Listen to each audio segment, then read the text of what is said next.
pseudo-vainqueur. Et tout de suite, on voit dès que De Gaulle a le dos tourné, et même déjà avant De Gaulle, ça avait commencé sous le général, il y avait des petites comme ça, des petites traces qui étaient mises, et ça prend un essor fou après. C'est pour ça qu'on commence en 1970. Mais je n'exonère pas De Gaulle de tout, au contraire. D'ailleurs, le simple fait, il y a beaucoup de rapatriés d'Algérie, je me suis longtemps interrogé sur cette histoire. C'est passionnant cette histoire. Au-delà de la douleur, des cas humains, etc., et tous, évidemment, nos parents, etc. Mais au-delà de ça, sur le plan de l'histoire, c'est tout à fait étonnant. Voilà le général De Gaulle. Qu'est-ce qu'il incarne? Il incarne la France, il incarne celui qui se bat jusqu'au bout contre l'envahisseur, il incarne les valeurs héroïques de la France. Et qu'est-ce qu'il fait? Il fait le contraire. C'est-à-dire qu'il range le drapeau alors qu'il a gagné la guerre. Et pourquoi il fait ça? Il ne fait pas ça parce que c'est un lâche. Il ne fait pas ça parce que c'est un collabo. Au contraire. Il fait ça parce qu'il pense que c'est l'intérêt de la France. Donc c'est-à-dire qu'il renonce à ce qu'il incarne pour ce qu'il pense être l'intérêt de la France. Et les types qui s'opposent à lui, ils passent pour des fascistes, c'est le contraire. C'est eux les vrais gaullistes. C'est-à-dire que c'est eux qui lui disent non, les valeurs que tu défends toi, ce sont les valeurs héroïques de la France. Donc battons-nous et restons. Vous voyez déjà, le premier front renversé. Le deuxième front renversé. Pourquoi il fait ça? Parce qu'il pense qu'il ne peut pas y avoir Colombey et deux mosquées. Vous connaissez tous ce mot. Évidemment, la seule question qui compte pour le général de Gaulle, elle est démographique. Parce que le général de Gaulle, contrairement aux nains qui nous gouvernent depuis des années, il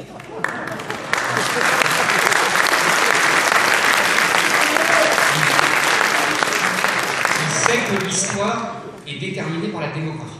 Les Américains ont une très jolie formule, ils disent la démographie, c'est le destin. Voilà, il le sait. Et donc il est obsédé par ça. Dès 1962, quelques mois après l'indépendance, il commence à dire au Conseil des ministres qu'il y a trop d'Algériens qui viennent en France.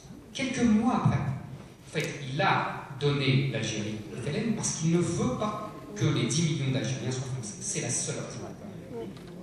Et en face, les gens qui passent pour d'infâmes fascistes et racistes, Dieu de la gauche, c'est le contraire.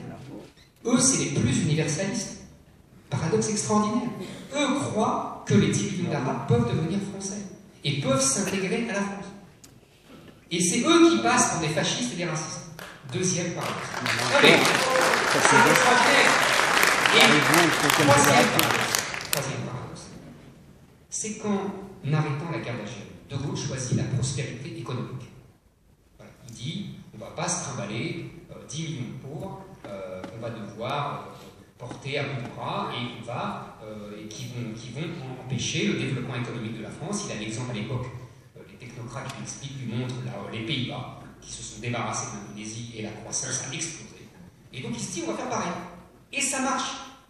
La croissance économique dans les années 60 est formidable. Sauf que, mai 68, qu'est-ce que c'est? C'est une révolte matérialiste, c'est une révolte consumériste.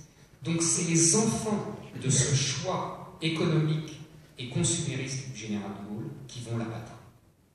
Vous voyez, tout ça s'emboîte incroyablement dans cette histoire. Et donc, après, ces gens-là, qui sont donc les vaincus, en fait, ils vont devenir les vaincus. Et toute l'histoire du livre, c'est comment les vaincus vont retourner leur défaite pour détruire le régime qui les a vaincus. Et pour détruire la France qui les a vaincus.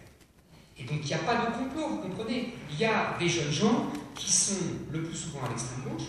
Il y a aussi d'ailleurs de l'autre côté des libéraux, c'est-à-dire des gens qui croient que l'économie doit être beaucoup plus libérale, que l'État doit se retirer, qui croient souvent en l'Europe, en la grande Europe, que la souveraineté nationale doit se bouger. Et là, il y a une alliance objective qui va se mettre en place petit à petit. On le voit, je vais vous donner un exemple qui m'amuse beaucoup parce que je suis souvent dans cette polémique. Quand on dit, vous savez, pour l'école, quand on dit il faut supprimer les notes, tout ce discours pédagogiste, etc. Nous tous ici, on voit ça comme, évidemment, un discours de gauche qui toujours nous pisse l'ours, qui ne veut pas de sanctions, etc. Et on a complètement oublié ce que nous balancent très pertinemment les défenseurs des pédagogistes, c'est que ce n'est pas l'extrême gauche qui a commencé ça. c'est Alain Peyrefitte, sous le général de Gaulle, ministre de l'Éducation nationale. C'est les ministres du général de Gaulle qui ont commencé le travail mis en place et continué pendant 40 ans. Et pourquoi ils le faisaient? Il faut lire, je le cite longuement parce que c'est un livre extraordinaire, Le mal français d'Alain Peyrefitte. Il faut lire cette conversation incroyable entre Alain Peyrefitte et Georges Pompidou. C'est pas Ségolène Royal et Najat Vallaud-Belkacem.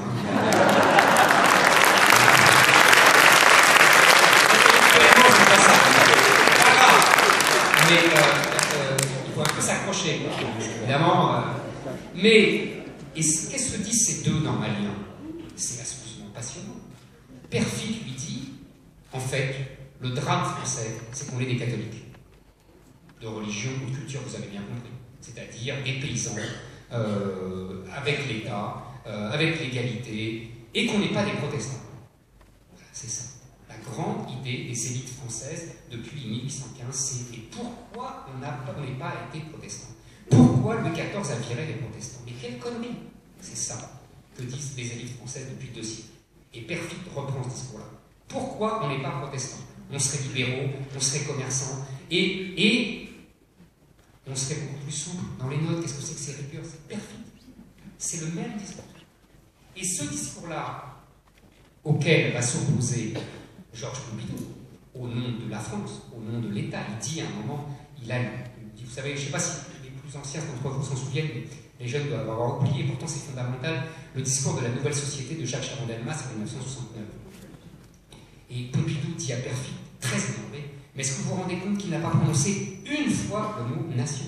Une fois le mot État? On dirait que ça lui écorche la gueule. Il est furieux. Il est furieux. Vous voyez, il y a 2 logiques. La logique libérale, la logique étatiste. Et cette logique libérale va rencontrer la logique gauchiste, si vous voulez, qui, eux, veulent détruire la culture bourgeoise, par haine de la culture française, par haine de la France. Avec des libéraux qui disent, mais oui, il faut arrêter, là, il faut être américain, il faut être technicien, il faut être moderne, on ne va pas embêter les enfants avec Baudelaire, et voilà, il faut leur apprendre la technologie moderne, et puis il faut leur apprendre à être des commerçants, et puis à être dynamique, et puis à être audacieux, vous voyez.